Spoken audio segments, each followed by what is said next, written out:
ఈరోజు నేను మీకు దోసకాయ ఎలా చేయాలో చూపించబోతున్నాను.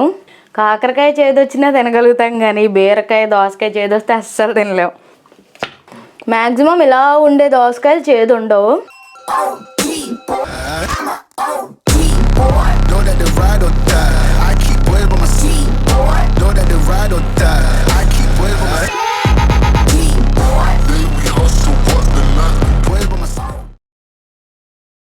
Hi hello welcome to our channel wow foods and blogs.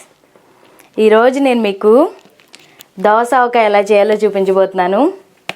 ఎప్పుడూ ఆవకాయ మాగాయ కాకుండా ఇలా దోసకాయ చేసుకొని చూడండి, చాలా చాలా బాగుంటుంది. లేట్ చేయకుండా ప్రిపరేషన్లోకి వెళ్ళిపోదాం.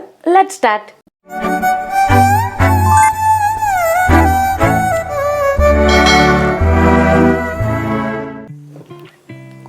ముందుగా దోసకాయని కట్ చేసుకోవాలి. నేను ఇక్కడ పెద్దది తీసుకున్నాను, పెద్ద సైజు దోసకాయ ఇది. దీన్ని కట్ చేసి చేదు ఉందో లేదో చూసుకుందాం. ముందు చిన్న ముక్క తీసి చేదు ఉందో లేదో చూసుకుందాం.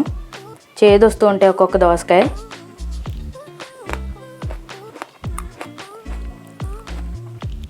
బాగానే ఉంది. మ్యాక్సిమం ఇలా ఉండే దోసకాయలు చేదు ఉండవు, కొంచెం గ్రీన్గా ఉంటుంది కదా, దాంట్లోనే ఎక్కువ చేదు వస్తుంది. చూసి తీసుకోండి. నేను ఒకసారి అలాగే పొరపాటు పడ్డాను, అప్పటి నుంచి ఇలాంటి దోసకాయ తీసుకుంటున్నా. చేదు అంటే మరీ అంత చేదుగా కాకరకాయ అంత చేదు ఉండదు, చిన్న చిరుచేదు వస్తుంది. కాకరకాయ చేదు వచ్చినా తినగలుగుతాం, కానీ బీరకాయ దోసకాయ చేదు వస్తే అస్సలు తినలేం. ఇప్పుడు వీటి మధ్యలో ఉన్న గింజలు తీసేసుకుందాం. ఈ దోసకాయ గింజలతో కూడా పొడి చేసుకుంటారండి, చాలా చాలా బాగుంటుంది. అది కూడా నేను ఒకసారి వీడియో చూపిస్తాను.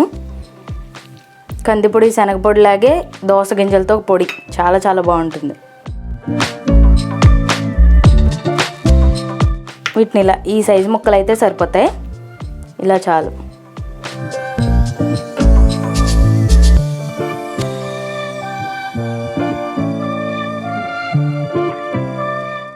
తొక్క తీయనవసరం లేదండి, తొక్కతోనే చేసుకోవాలి.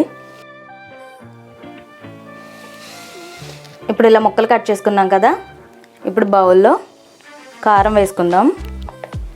మీకు ఇలా మెజర్మెంట్స్ కప్స్ అందరి దగ్గర ఉండవు కాబట్టి నేను ఇక్కడ గ్లాస్లో చూపిస్తున్నాను.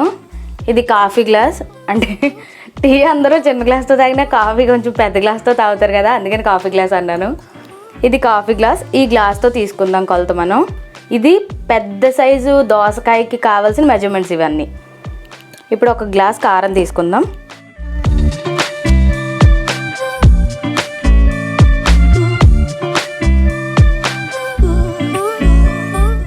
ఒక గ్లాస్ కారం, మరీ నేను నిండా తీసుకోలేదు, తలకొట్టంటారుగా అలా తీసుకున్నాను. దీంట్లోనే ఆవపిండి, కారానికంటే కూడా కొద్దిగా తక్కువ తీసుకున్నాను ఆవపిండి, ఎందుకంటే ఆ మామిడికాయ కంటే కూడా దోసకాయకి ఆవపిండి కొంచెం తక్కువ పడుతుంది. ఇప్పుడు దీనికి హాఫ్ గ్లాస్ ఉప్పు, ఇది హాఫ్ గ్లాస్ ఉప్పు. ఉప్పు ఎప్పుడు తక్కువగానే వేసుకోండి, కావాలంటే ఊరిన తర్వాత మళ్ళీ మనం వేసుకోవచ్చు. ఎక్కువ వేసుకుంటే ప్రాబ్లం అవుతుంది కదా, తక్కువ వేసుకుంటే కలుపుకోగలం, కానీ ఎక్కువ వేసుకుంటే మాత్రం ఏం చేయలేం. ఇప్పుడు దీంట్లో కొద్దిగా నిమ్మప్పు, చాలా తక్కువ వేస్తున్నాను నిమ్మప్పు. నిమ్మప్పు ఎందుకు వేస్తారంటే దాంట్లో పులుపు ఉండదు కాబట్టి నిమ్మప్పు వేసుకుంటున్నాం. చాలామంది నిమ్మరసం కూడా వేస్తారు, నిమ్మరసం వేయకండి, ఎందుకంటే వాటర్ వచ్చేసి బూజు పట్టేస్తుంది తొందరగా, అందుకని నిమ్మప్పే వేసుకోండి. ఇప్పుడు ఈ మూడింటిని బాగా కలుపుకోవాలి. ఇలా కలిపిన దాంట్లో దోసకాయ ముక్కలు కూడా వేసి కలిపేసుకుందాం.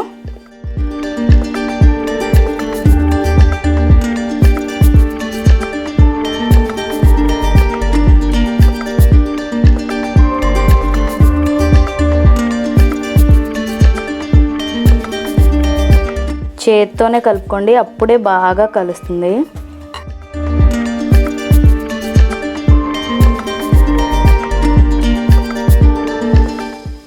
ఇప్పుడు దీంట్లో నూనె వేసుకుందాం.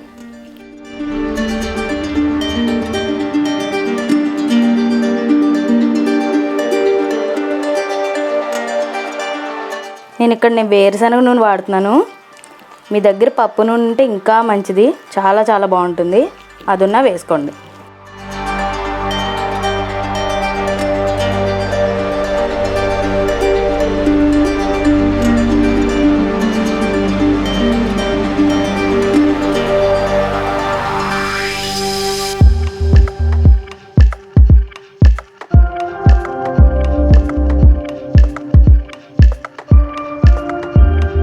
చూసారా కరెక్ట్గా కలిసిపోయింది. ఇప్పుడు దీంట్లో ఇంకొంచెం నూనె వేసి అలా ఓ పూట ఊరనిచ్చేద్దాం. ఇంత నూనె వేసేస్తున్నాను ఏంటని అనుకోకండి, ఊరగాయకి నూనె ఎక్కువ ఉంటేనే బాగుంటుంది.